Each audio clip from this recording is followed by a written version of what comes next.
16 number का प्रश्न दिया है। प्रश्न कह रहा है कि देखिए कथन सभी दिन रातें हैं, सभी शाम रातें हैं और सभी रातें सुबह है। तो इसके बारे में निष्कर्ष दिया है कि सभी दिन सुबह है, कुछ सुबह शाम है। तो हमें सबसे पहले क्या करना है, इस टाइप के प्रश्नों को सोल्व करने के लिए सबसे पहले हमें कथन जो दिया है उसको समझना है, फिर कथन के बारे में निष्कर्ष क्या कहा है ये देखना है। अगर निष्कर्ष गलत कहा तो गलत, सही कहा तो सही। जैसे यहाँ पर देखिए कथन कह रहा है कि सभी दिन रातें हैं, यहाँ पर जितने भी ये दिन है, ठीक है, ये डायग्राम किसका है, दिन का है। और ये सभी की सभी दिन क्या है, तो ये सभी के सभी दिन क्या है, रातें हैं, ठीक है, क्या है, रात है, यानी कि रात के अंदर है।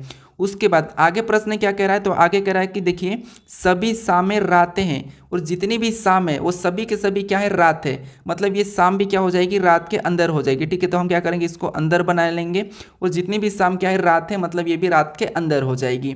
उसके बाद और आगे प्रश्न क्या कह रहा है, तो आगे प्रश्न कह रहा है कि सभी रातें सुबह है और जितनी भी रातें क्या है, सभी के सभी सुबह है, मतलब ये क्या हो जाएंगे, सुबह के अंदर हो जाएगी। जितनी भी रातें क्या है, सुबह है, मतलब ये सुबह के अंदर हो जाएगी।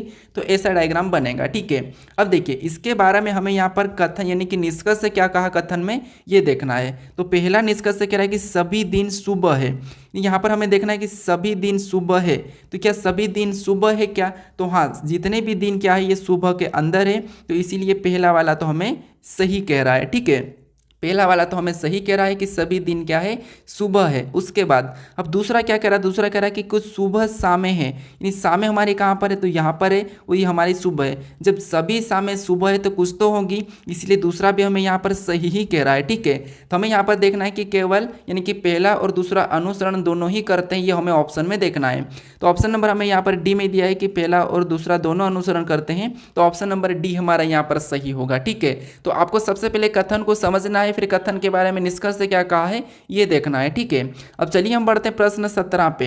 अब 17 नंबर का प्रश्न दिया है, ठीक है। अब प्रश्न कह रहा है कि दी गई आकृति में त्रिभुज की संख्या बताइए, यानी यहाँ पर एक त्रिभुज दिया है, इसमें कितने त्रिभुज की संख्या हमें ये बताना, ठीक है। तो अब देखिए जब भी आपको ऐसा त्रिभुज मिले तो फिर आपको वहाँ पर क्या करना है, यहाँ पर देखना है। जैसे अब आपको इधर से जब हम सोल्व करते हैं, ठीक है, ऐसे वाली जब आकृति होती है, ठीक है, तो हम क्या करते हैं, यहाँ पर अंकों की संख्या लिखते हैं और सभी को जोड़ लेते हैं और हम आसानी से बता देते हैं, ठीक है। लेकिन यहाँ पर इधर से भी है, ठीक है, तो फिर आपको यहाँ पर थोड़ा सा माइंड लगाना है, क्या करना है, जैसे आपको गिनना है, इधर से देखेंगे तो 1 2, फिर यहाँ पर 3, फिर ये 4, ये 5, इधर से 5 कॉलम है। उसी प्रकार इधर से देखेंगे तो यहाँ पर 1, फिर यहाँ पर 2, फिर 3, यहाँ पर 4 और यहाँ पर भी 5 है। मतलब दोनों तरफ से कॉमन क्या है, 5 है, ठीक है। कॉलम कितने, 5 है, मतलब हमें क्या करना है, यहाँ पर 5 का घन कर लेना, ठीक है। क्या करना है, जब भी कॉमन मिले आपको कॉलम इस वाली आकृति में, ऐसी वाली में, तो 5 का घन करना है। अब 5 का घन कितना होता है, तो 125, 125, ठीक है, कितना होता है, 125। तो इस आकृति में कितने त्रिभुज हो जाएंगे, 125, मतलब ऑप्शन नंबर बी हमारा यहाँ पर सही होगा, ठीक है। तो आपको ऐसी आकृति मिले और क्या करना है आपको, वहाँ पर अगर कॉमन मिले ऐसी आकृति में, तो फिर आपको वहाँ पर क्या करना है, उसी का क्या करना है, घन कर लेना, ठीक है। तो ऑप्शन नंबर बी हमारा यहाँ पर सही जवाब होगा। अब चलिए हम बढ़ते हैं प्रश्न 18 पे। अब 18 नंबर का प्रश्न दिया है, ठीक है। अब प्रश्न कह रहा है कि निम्नलिखित आकृति में वर्गों की संख्या ज्ञात कीजिए, यानी दोस्तों इस आकृति में हमें वर्गों की संख्या बताना, ठीक है। इससे पहले हमने त्रिभुज की संख्या बताई, यहाँ पर हमें वर्गों की बताना, क्योंकि वर्ग, त्रिभुज, आयत कुछ भी हो सकता है। तो अब देखिए जैसे यहाँ पर आपको ये तो पता है कि जो इतना सा है, ठीक है, इसमें कितने होंगे ये तो आपको पता है, जो इतना सा है, ठीक है, इसमें कितने होंगे, तो इसमें 5 होंगे।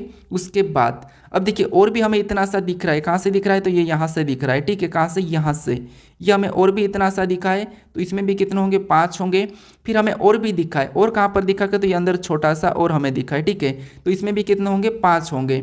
अब 15 तो हमारे ये वाले हो चुके। अब हमें और देखना है कि अभी और कहाँ पर है, तो एक हमारा कहाँ से बन रहा है, तो एक हमारा ये यहाँ से बन रहा है, ठीक है। एक हमारा एक ये बना है और एक हमारा ये यहाँ से एक ये छूट रहा था, ठीक है, एक हमारा ये छूट रहा था, तो एक हमारा ये भी, यानी ये तो टोटल हमारे ये कितने हैं, तो ये तो हमारे 2 हो गए, और इनको प्लस करेंगे तो यहाँ पर हमारे कितने हो जाएंगे, 15 हो जाएंगे, और 15 में 2 को प्लस करेंगे तो यहाँ पर हमारे कितने हो जाएंगे, 17 हो जाएंगे। यानी जो आकृति है इसमें कितने वर्गों की संख्या है, तो 17 है, ठीक है।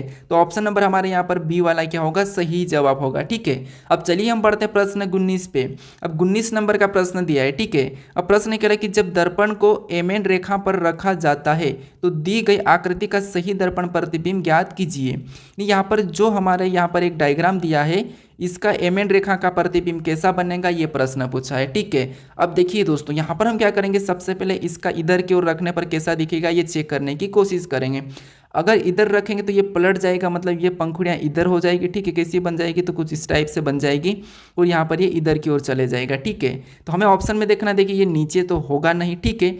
ये भी नीचे है, मतलब ये भी नहीं होगा, ये भी नीचे है तो ये भी नहीं होगा। तो हमें ऑटोमेटिक ही गलती निकाल लेना है, ऑप्शन एलिमिनेट करना है और आगे बढ़ना है, ठीक है। तो यहाँ पर हमारे पास केवल ऑप्शन एक ही बी बचा है, मतलब यही हमारा क्या होगा, सही जवाब होगा, ठीक है। अगर आपको दर्पण प्रतिबिंब फिर भी समझ नहीं आता है और जो आपको रेखा पूछी है, ठीक है, मान लीजिए यहाँ पर एक रेखा ये वाली पूछी है, तो आपको करना है इस आकृति के इधर बना के इधर पलटाने की कोशिश करना है। अगर आपको नीचे की ओर जल पूछा है तो इस आकृति को बना के नीचे की ओर पलटा देना है कागज़ में बना के, तो आपको ऑटोमेटिक दिखेगी, ठीक है। अब चलिए हम बढ़ते हैं प्रश्न 20 पे। अब 20 नंबर का प्रश्न दिया है। अब प्रश्न कह रहा है किस आकृति में वृत्तों की संख्या कितनी है, यानी जो आकृति दी है इसमें वृत्तों की संख्या कितनी है, ये प्रश्न पूछा है, ठीक है। तो इसका जवाब मुझे कमेंट करके बताइए कि यहाँ पर 20 नंबर प्रश्न का सही जवाब कौन सा है, ठीक है।